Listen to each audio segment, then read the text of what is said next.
So the next kit that we're going to put up is the Rose Trio kit.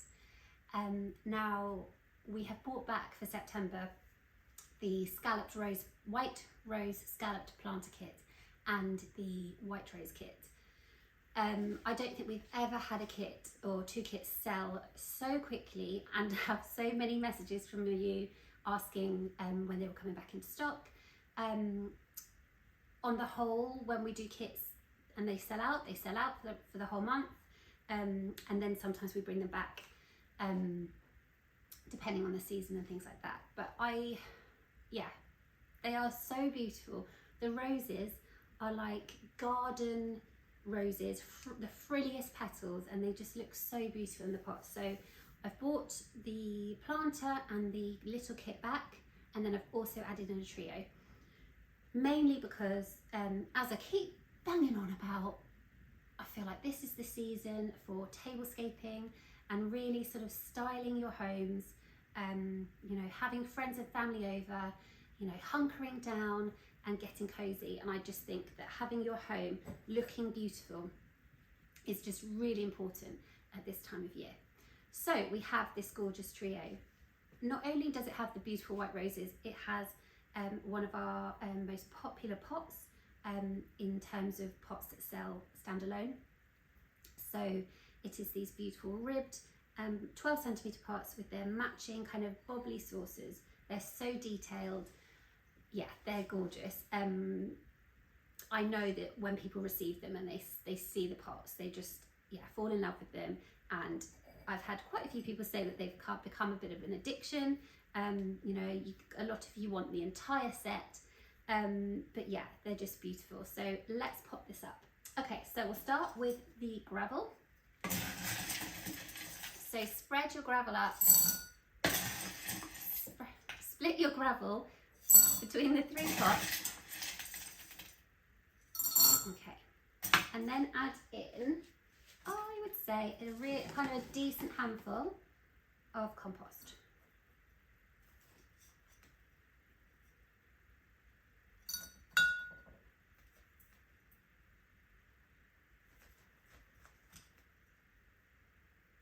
Okay, and then sort of just gently pat that down. Okay, now here are the roses. I mean, they're just so beautiful. They're gorgeous, kind of soft white, and yeah, they look like a rose crossed with a peony crossed with a ranunculus. So, I mean, all the best ones, right? So yeah, a really gorgeous plant. Okay, so they have spikes. Not spikes, thorns. They have thorns. So just go easy and stick some gloves on if you want to. And then just obviously give your plants a decent water before you pot up. Okay, right. There we go. We didn't get spiked. And then just pop them in and then just gently push the plant down. Just really gently, and then you find that the compost or the soil of your plant just fills the pot perfectly.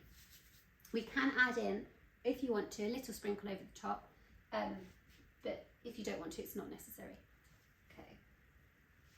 If you find you have any kind of yellowing leaves, the same with the angel vine, that is totally normal. It's just where the sunlight hasn't quite reached them. Okay, because it is with these roses, sunlight is important. Okay.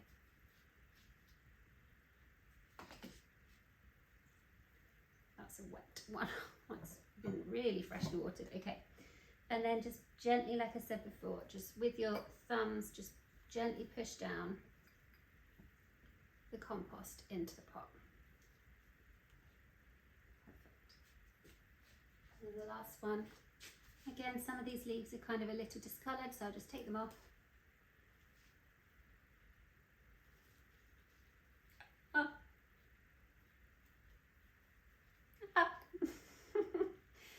one got me.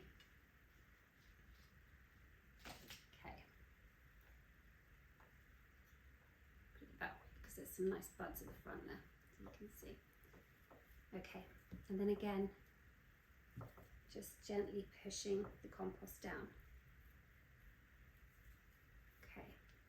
Now, in terms of care for your white roses, is that a nice view there? There we go. They need a really decent amount of sunlight. So I would not go putting them in my kitchen personally, because my kitchen isn't sunny enough for them. But if you've got a south-facing room in your home, they will do really well in there.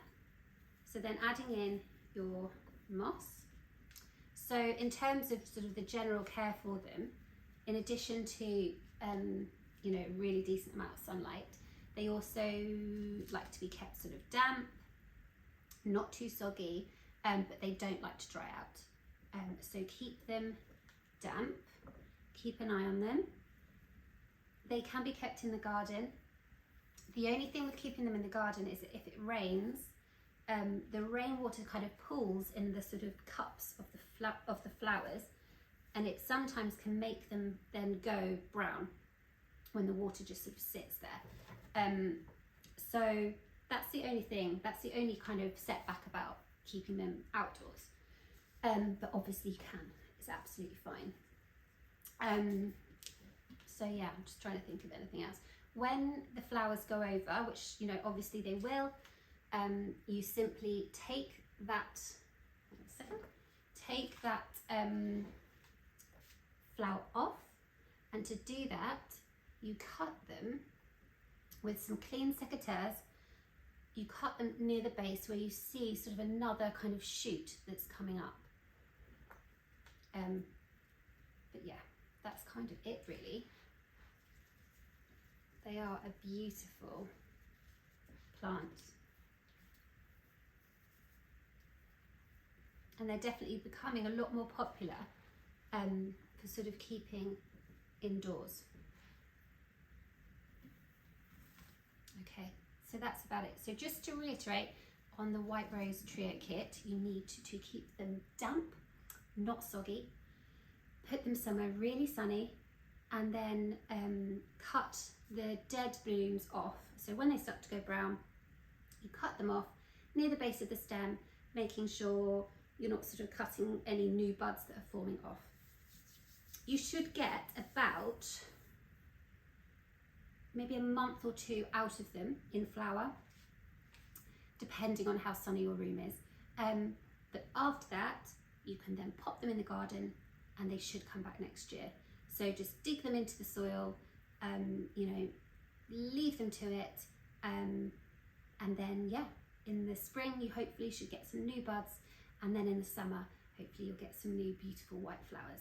So it's a great kit for indoors, you know, for a sort of a short period of time, maybe a month or 2 months, where you can enjoy the flowers, but either way a lot longer than having cut flowers in the home, obviously. And then when they go over completely, pop them in the garden, and then they'll come back next year. And then fill those beautiful pots with something else, or even just have those pots dotted around the home as just a styling piece, because they're so beautiful. Anyway, I hope you enjoy tablescaping your White Rose Trio kits.